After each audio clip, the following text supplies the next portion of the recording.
Back students, एक बार फिर से आपका स्वागत है कॉस्ट अकाउंटिंग के लेक्चर में। And this is the lecture number 7th and we were discussing pricing of material issued. And pricing of material issued में हमने लास्ट लेक्चर में एवरेज कॉस्ट मेथड डिस्कस किया था, उसकी दोनों इलस्ट्रेशन भी सॉल्व की थी, सिंपल एवरेज कॉस्ट मेथड की भी और वेटेड एवरेज कॉस्ट मेथड की। And now today's topic is standard price method. आज हम डिस्कस करेंगे कि स्टैंडर्ड प्राइस मेथड से कैसे हम माल को इशू करते हैं, उसकी प्राइसिंग को कैसे कैलकुलेट करते हैं under the method of standard pricing method.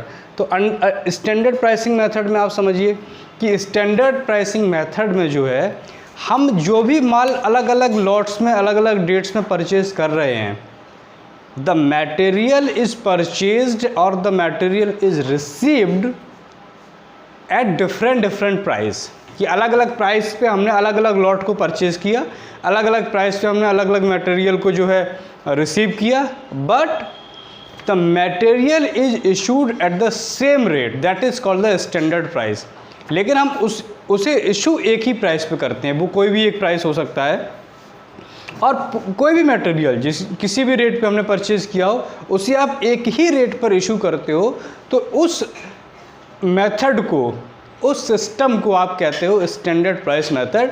कि हम रिसीव किसी भी प्राइस पे कर सकते हैं, किसी भी प्राइस पे आप परचेज कर सकते हो, लेकिन जब आप इशू करोगे तो इशू जो है वो आप एक ही प्राइस पे करोगे, that is called standard pricing method. अब स्टैंडर्ड प्राइसिंग मेथड उस केस में आप अप्लाई कर सकते हो जब जो माल आप परचेज कर रहे हो अलग अलग लॉट्स में, उसके जो रेट है उसमें बहुत ज़्यादा वेरिएशन या बहुत ज़्यादा फ्लक्चुएशंस नहीं हैं, वो दे आर इधर कांस्टेंट और there are very less fluctuations. ठीक है ना, कि या तो बहुत कम, बहुत, या तो वो कांस्टेंट हैं रेट, या रेट में अगर वेरिएशन भी है तो वो वेरिएशन बहुत ही कांस्टेंट है, बहुत ही निग्लिजिबल है। उस केस में आप एक स्टैंडर्ड प्राइसिंग मेथोडोलॉजी को अडॉप्ट कर सकते हो कि किसी भी माल पर किसी भी रेट पर हमने परचेज़ किया होगा लेकिन हम इशू एक ही रेट पे करेंगे, तो that is called standard pricing method. मैं इसमें थोड़ा सा लिख देता हूँ स्टैंडर्ड प्राइसिंग मेथड में, आप भी नोट कर सकते हो। Under this method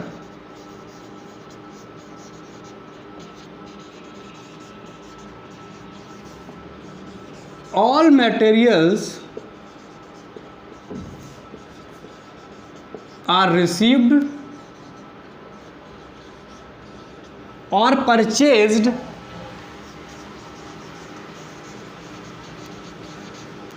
at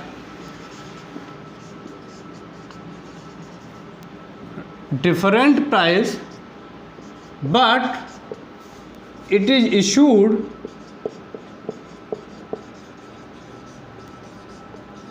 at a same rate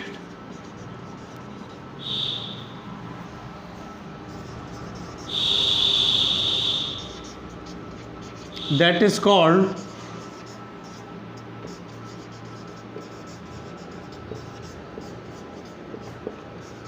standard price.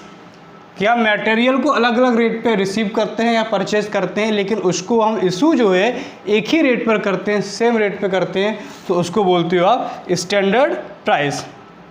ठीक है ना।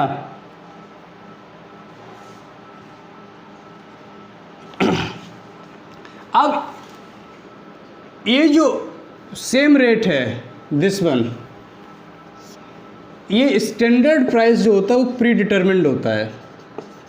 आप पहले से कुछ फैक्टर्स को जो है कंसीडर करके उसको प्री डिटरमिन करते हो।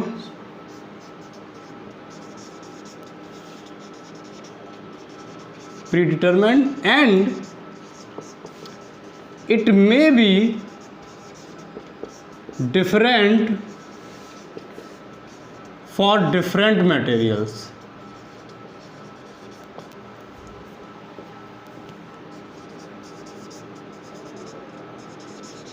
अलग अलग मटेरियल के लिए अलग अलग स्टैंडर्ड प्राइस हो सकती है।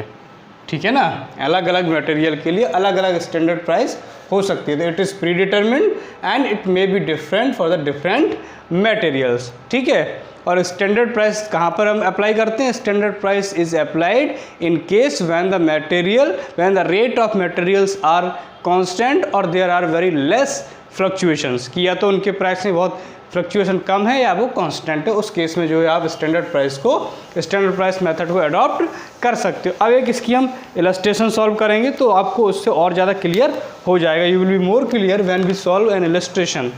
तो इसे आप नोट करना चाहो तो नोट कर सकते हो, मैं इसे साफ कर देता हूँ।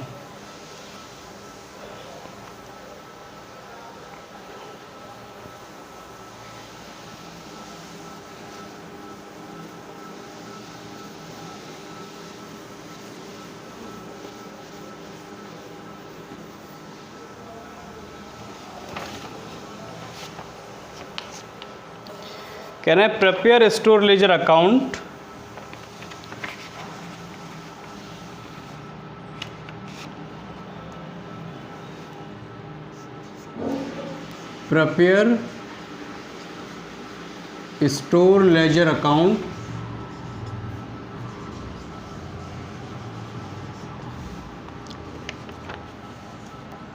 from the following receipt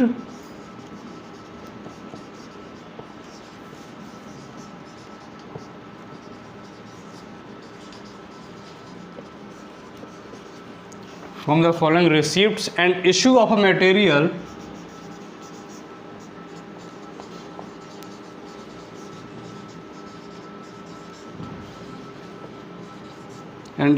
material pricing the issue at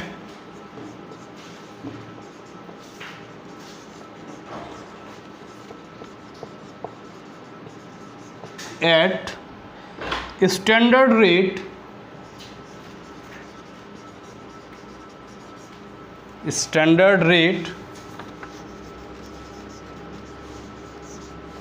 of rupees 2.20 per unit, यानी 2 रुपये 20 पैसे। क्या कह रहे हैं कि जो भी रिसिप्ट और इशू दिया है उससे स्टोर लेजर अकाउंट बनाना है और जो प्राइसिंग करनी है वो स्टैंडर्ड रेट पे करनी है। ये स्टैंडर्ड रेट, और स्टैंडर्ड रेट क्या है? 2 रुपये 20 पैसे पर यूनिट, यानी कि सभी यूनिट्स को आप 2 रुपये 20 पैसे पर यूनिट ही इशू करोगे। आपने किसी भी रेट पर उसको परचेज किया हो उससे कोई मतलब नहीं है। अब क्या क्या इन्फॉर्मेशन दी हुई है? ईयर दिया हुआ है 2009, मार्च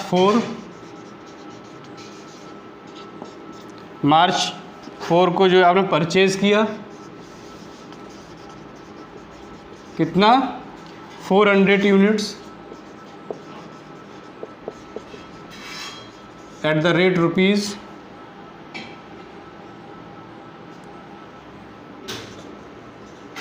2 पर यूनिट। उसके बाद मार्च 6 फिर से परचेज किया 500 units at the rate rupees 2.20 per unit. फिर मार्च 10 आपने इशू किया 600 यूनिट्स, और फिर मार्च 12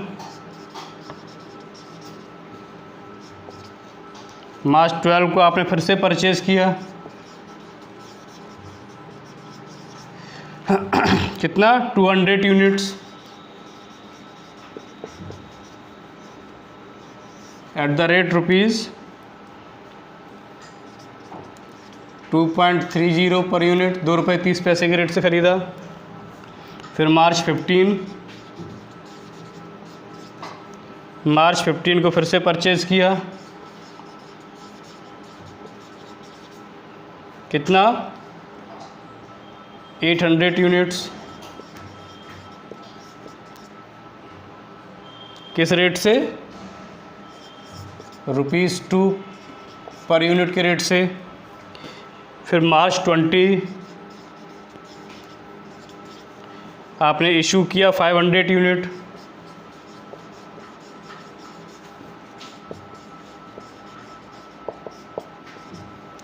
और लास्ट है मार्च 25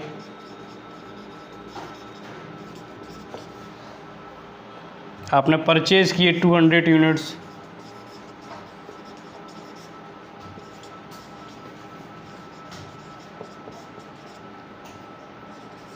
at the rate ₹2.50 per unit. ठीक है, इसमें आपको क्लोजिंग स्टॉक की वैल्यू निकालनी है और आपको इशू करना है किससे, स्टैंडर्ड प्राइस मेथड से। तो अब आप देखो इसमें आपने ख़रीदा तो अलग अलग रेट से है, यानी मिनिमम रेट ₹2 है और मैक्सिमम रेट ₹2.50 तक गया है। ठीक, यानी कि ₹2 और ₹2.50 की रेंज में जो है मटेरियल परचेज किया गया था। All material have been procured in the range of ₹2 to 2.50। लेकिन हमें सभी मटेरियल को हमने ₹2 के रेट से भी ख़रीदा है, ₹2.20 के रेट से भी ख़रीदा है, ₹2.30 के रेट से भी ख़रीदा है, ₹2.50 के रेट से भी ख़रीदा है। लेकिन इन सभी को हमें इशू करना है ₹2.20 पर यूनिट के रेट से ही, क्योंकि ये स्टैंडर्ड प्राइस है जो कि पहले से फिक्स कर दी गई है। अब आप देखना एक चीज़ कि अगर इसकी रॉ मटेरियल की प्राइस में देखोगे तो बहुत ज़्यादा डिफरेंस नहीं है, मैक्सिमम डिफरेंस 50 पैसे का है। क्यों? मिनिमम प्राइस कितनी है ₹2 और मैक्सिमम प्राइस कितनी है ₹2.50, तो बहुत ज़्यादा फ्लक्चुएशंस नहीं है। ₹2 के बाद ₹2.20 हो गया, ₹2.20 के बाद ₹2.30 हो गया, फिर ₹2 हो गया, फिर ₹2.50 हो गया। So there are very less fluctuations in terms of the price of raw material, therefore we can adopt standard pricing method. अब इसे हम सॉल्व करेंगे स्टैंडर्ड प्राइसिंग मेथड से, किस तरीके से इसको हम स्टोर लेजर अकाउंट बनाते हैं। ठीक है, तो आप इस क्वेश्चन को नोट कर लेना, मैं इसको साफ कर देता हूँ।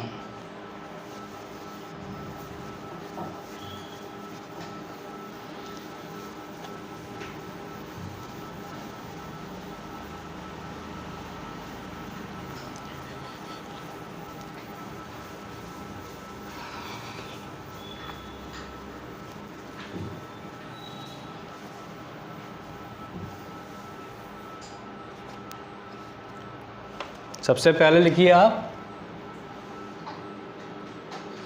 स्टोर लेजर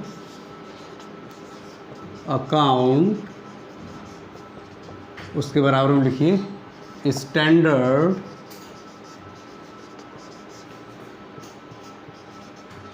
प्राइसिंग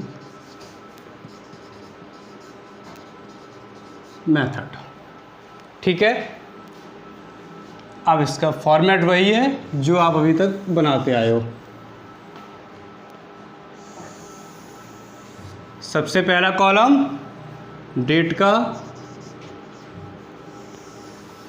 उसके बाद सेमीकोलन,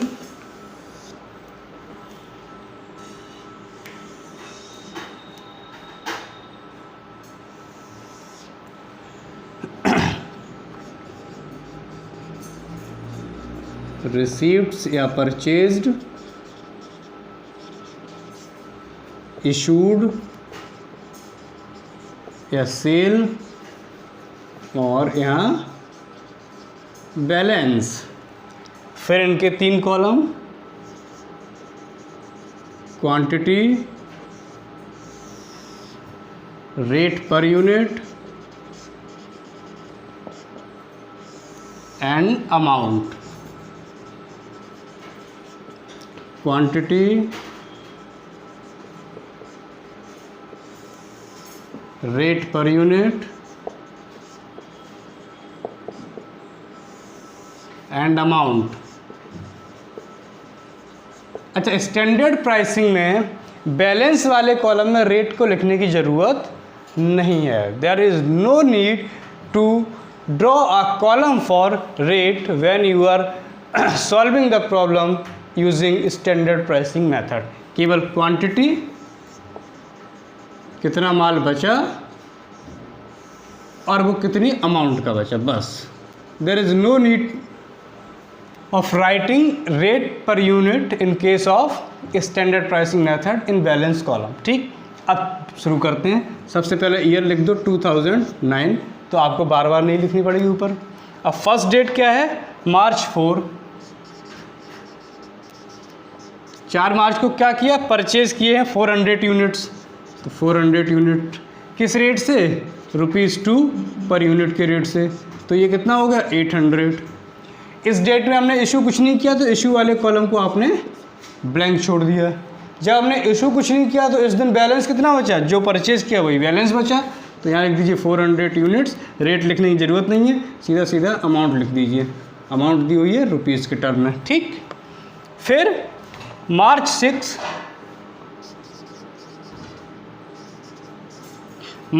को आपने परचेज किया कितना, 500 यूनिट्स। किस रेट से, ₹2.20 पर यूनिट के रेट से। तो ये हो जाएगा 1100। अब पर हमने इशू कुछ नहीं किया, तो इशू वाले कॉलम को आपने फिर से ब्लैंक छोड़ दिया। अब यहाँ बैलेंस कितना हो गया, अलग अलग नहीं लिखना है। 400 ये पहले से बैलेंस था, 500 आपने और परचेज कर लिया, तो टोटल कितने यूनिट्स हो गए, 900 यूनिट्स। तो यहाँ सीधा जोड़ के लिखना है कम्युलेटिव फॉर्म में।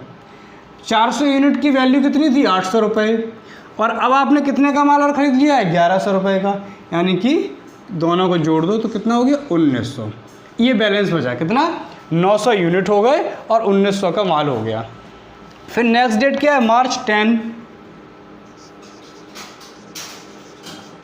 मार्च 10 को क्या किया है, इशू 600 यूनिट्स। यानी परचेज कुछ नहीं किया, तो परचेज वाले कॉलम को आपने ब्लैंक छोड़ दिया। 600 यूनिट इशू कर रहे हो, तो क्वांटिटी पहले लिख दो 600 यूनिट्स। किस रेट से इशू करनी है, आपके पास 2 रेट हैं, ₹2 और एक ₹2.20। लेकिन हमें इशू किस पे करना है, हमें इशू करना है सिर्फ ₹2.20। क्यों, क्योंकि हम स्टैंडर्ड प्राइसिंग मेथड को फॉलो कर रहे हैं। और स्टैंडर्ड प्राइसिंग मेथड में इस क्वेश्चन में कहा गया है कि सभी माल जो है, all the materials will be issued at ₹2.20 per unit, कि जो भी माल है उसको आपको ₹2.20 के रेट से ही इशू करना है। तो ये 600 यूनिट्स जो है ₹2.20 के रेट से इशू होंगी। तो रेट लिख दो 2। ठीक, तो ये कितना हो जाएगा, ये आपका हो गया 600 इंटू 2.20 7 1320। 1320 का माल आपने इशू कर दिया। अब बैलेंस कितना बचा, टोटल माल कितना था, 900 यूनिट्स। 900 में से कितना इशू कर दिया, 600 यूनिट। 900 यूनिट्स टोटल माल था, उसमें से आपने कितना इशू कर दिया, 600 यूनिट्स। तो कितना बचा, 300 यूनिट्स। 900 minus 600 equal to 300। ठीक, कितने का माल था, 1900 का। 1900 में से कितने का माल इशू कर दिया, 1320 का। तो कितना बचा, 1900 माइनस 1320, 0 8 5 580 का। ये बैलेंस बचा। 900 में से 600 इशू कर दिए, तो बचा कितना, 300। वो 600 कितनी वैल्यू का इशू हुआ, 1320 का। टोटल माल 1900 का था, 1900 में से 1320 का इशू हो गया, तो कितना बचा, 580 का। Is that clear. अब आगे चलते हैं। फिर कह रहा है मार्च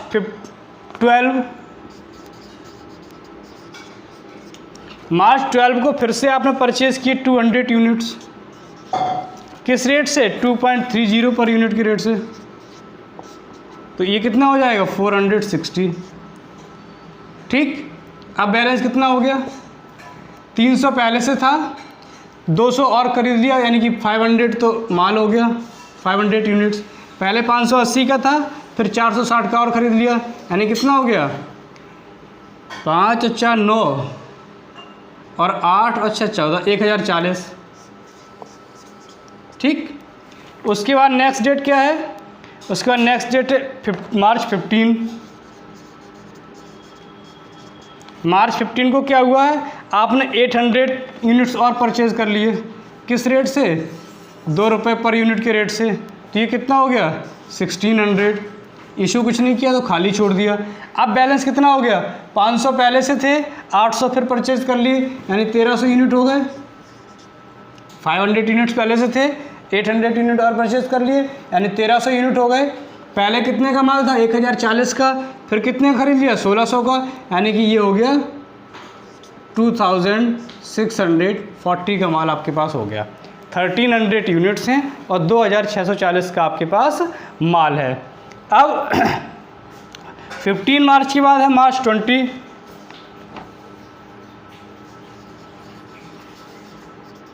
मार्च 20 को क्या किया है, 500 यूनिट इशू किए हैं, तो परचेज कुछ नहीं किया था, उसके कॉलम को खाली छोड़ दिया।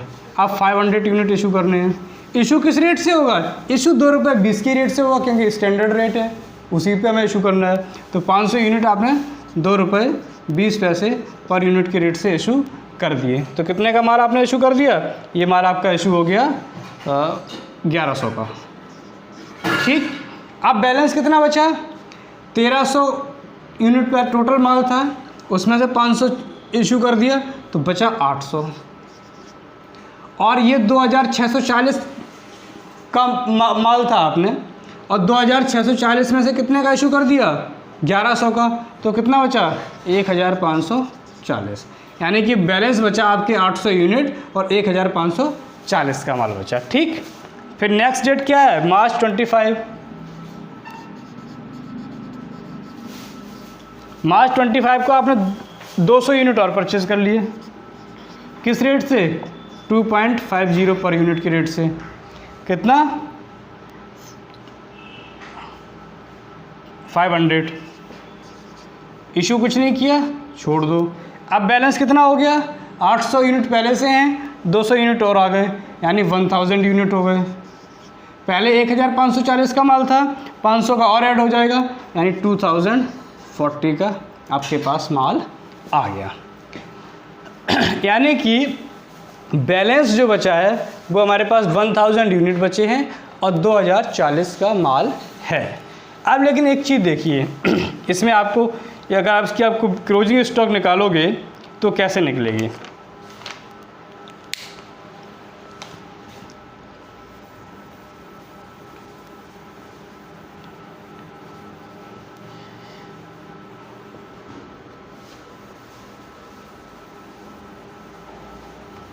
इसमें थोड़ा दिमाग लगाना।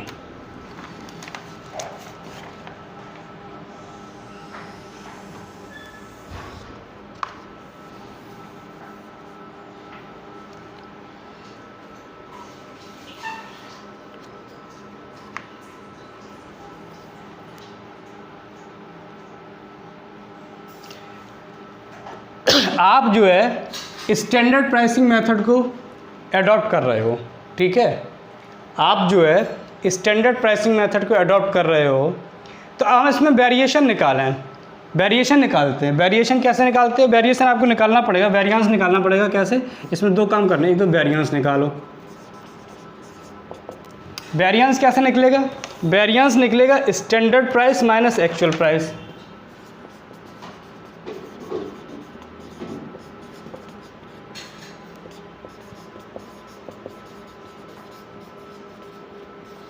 ठीक, अब एक्चुअल प्राइस क्या है, एक्चुअल प्राइस तो जो आपको दिख रहा है, यानी 1000 यूनिट्स हैं और उनकी वैल्यू क्या है 2040, ये तो हो गया एक्चुअल प्राइस। लेकिन इसका स्टैंडर्ड प्राइस क्या है, अब ये जो 1000 यूनिट हैं वो जब इशू होंगे, मान लो अभी इशू नहीं है लेकिन बाद में तो इशू होंगे, तो जो 1000 यूनिट हैं उनको इशू किस रेट पे किया जाएगा, ₹2.20 के रेट से। तो उनकी वैल्यू क्या होगी, अगर हम स्टैंडर्ड प्राइस निकालें, एक्चुअल प्राइस तो दिया हुआ है 2040, अब स्टैंडर्ड प्राइस अगर आप निकालोगे कैसे निकलेगा, 1000 यूनिट हैं, रेट क्या है ₹2.20, यानी 2200 हो गया। स्टैंडर्ड प्राइस कितना है 2200 आया। ठीक, अब वेरिएंस निकाल लो, तो 2200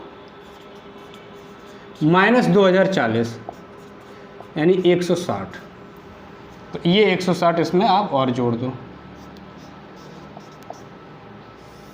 यही क्लोजिंग स्टॉक की वैल्यू होगी। दिस इज़ 31 मार्च को जो क्लोजिंग स्टॉक की वैल्यू होगी वो कितनी होगी, वो होगी 2200 रुपये होगी, ना कि 2040।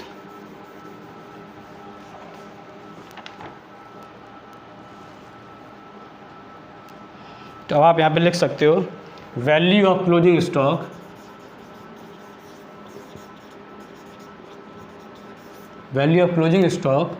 एट स्टैंडर्ड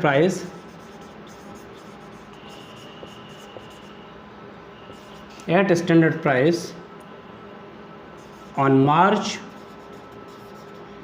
31st 2009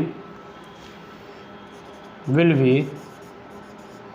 rupees 2200, ठीक, for 1000 units. So this is the value of closing stock at March 31st 2009. ये है हमारा standard pricing method. Standard pricing method में इस तरीके से आप प्रॉब्लम को सॉल्व करते हो।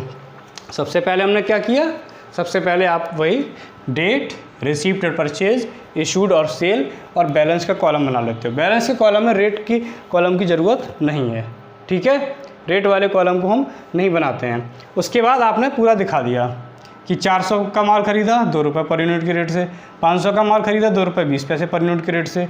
टोटल माल कितना हो गया, 400 ये खरीदा था, 500 वो खरीदा, 900 1900 का हो गया, ठीक। अब 10 मार्च को आपको 600 यूनिट इशू करने थे, तो किस रेट से इशू करोगे, स्टैंडर्ड प्राइस हमने क्या प्री डिटरमिन किया था 2 रुपये 20 पैसे, तो 600 यूनिट को 2 रुपये 20 पैसे से इशू कर दिया, 1320 का माल इशू हो गया। बैलेंस कितना बचा, 900 में से 600 का माल इशू हो गया, 300 बचा, 1900 में से 1320 का इशू हो गया, 580 बचा।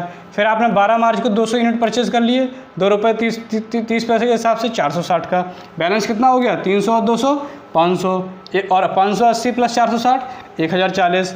फिर 15 मार्च को आपने 800 यूनिट परचेज किए 2 रुपये के रेट से, 1600 का हो गया। अब बैलेंस कितना हो गया, 500 और प्लस 800 1300, 1040 प्लस 1600 2640 का हो गया।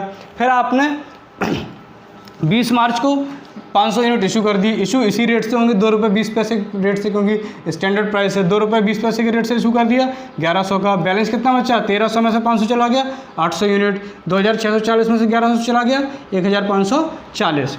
फिर आपने 25 मार्च को 200 यूनिट परचेज कर ली, किस रेट से, 2.5 रुपये के रेट से, 500 का, यानी बैलेंस हो गया 800 और 200 1000 यूनिट, 1540 प्लस 500 2040।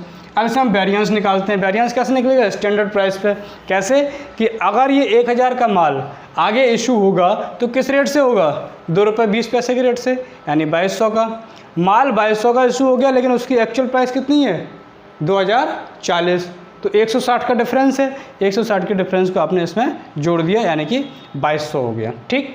तो क्लोजिंग स्टॉक की वैल्यू क्या होगी, द वैल्यू हमने लिखा भी है, variance equal to standard price minus actual price, ठीक। Value of closing stock at standard price on March 31st 2009 will be ₹2200 for 1000 unit. ये आपका हो गया स्टैंडर्ड प्राइसिंग मेथड का। अब इसका सिर्फ एक मेथड और बचा है, इन्फ्लेटेड प्राइस मेथड, वो हम नेक्स्ट लेक्चर में डिस्कस करेंगे। सो गो थ्रू द लेक्चर, और कोई भी प्रॉब्लम हो तो आप पूछ सकते हो। Thank you very much.